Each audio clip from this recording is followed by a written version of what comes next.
Меня зовут Альмира, мне 18 лет. Я игрок молодежной женской сборной по футболу.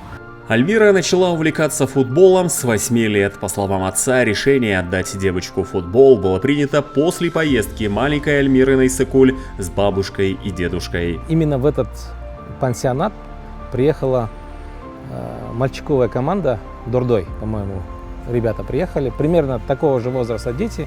Потом мне родители сказали, что она с интересом наблюдала за тренировочным процессом ребят.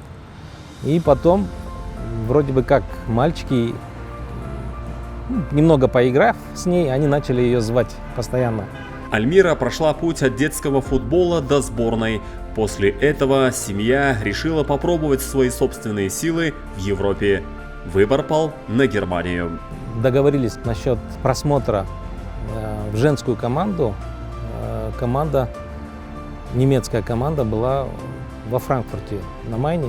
И когда все было готово к столь желанной поездке, она внезапно сорвалась. Помешала пандемия.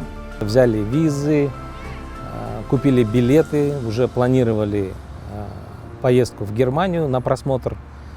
Но, к сожалению, нам не удалось туда поехать, потому что из-за ковида границы закрылись. И все же Альмире удалось попасть в футбольную Европу. Так она оказалась в академии в Португалии. 9 месяцев она там училась, тоже получила огромный опыт. Она играла в португальских командах. Уровень футбола достаточно высокий в Португалии. Но, скажем так, что я просто сам не сильный специалист в этом плане, я просто интересовался у дочери. Дочь сказала, что она тянула это достаточно неплохо, и она может играть лучше. Далее семья Худаяровых обратила внимание на американские образовательные программы, дающие внушительные бонусы и скидки абитуриентам или аппликантам по-американски, показывающим успехи в профессиональном спорте. Почему я выбрала именно Америку? Это очень большой шанс для меня, как для футболистки, попасть в профессиональную футбольную лигу, потому что американский женский футбол очень развит. И, конечно, учеба. В Америке самые лучшие университеты мира. Образование немаловажно для спортсмена. Что удивительно, никаких вступительных экзаменов не было. Ключевую роль сыграл футбол и как в ней себя проявила Альмира. Вступительных экзаменов не было. Я прошла Duolingo-тест, это английский тест. В университете я буду изучать спортивную медицину. Я получила скидку в размере 90%, а также я буду играть за университетскую команду, благодаря чему я и получила эту скидку. По словам Альмиры Худаяровой, девушкам очень важно, что сейчас их родители с пониманием относятся к их увлечению этим видом спорта.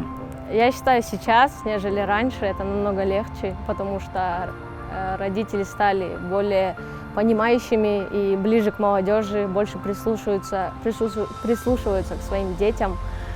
На примере моих родителей никогда в жизни не было такого, что они говорили, что это не женский вид спорта.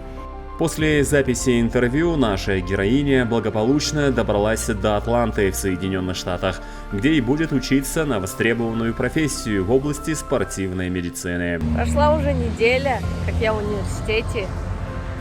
Хочу поделиться своими впечатлениями. Все как во сне, мне до сих пор не верится. Хотя уже прошла неделя, я уже посещаю уроки и тренировки в университетской команде. Что скажу насчет их игры? Уровень очень высокий, но не недосягаемый. Мне все нравится, все прекрасно. Что хочу сказать, в который раз для себя убеждаюсь, что большое желание, поддержка и усердный труд приведут тебя к нужному результату. Перед отправлением в Штаты Альмира еще раз призвала всех девочек ничего не бояться и смело идти к своей мечте. Еще хочу пожелать девочкам, которые боятся или не верят в себя, мир круглый, солнце светит всем одинаково. У всех получится, у меня получилось, и у каждого получится.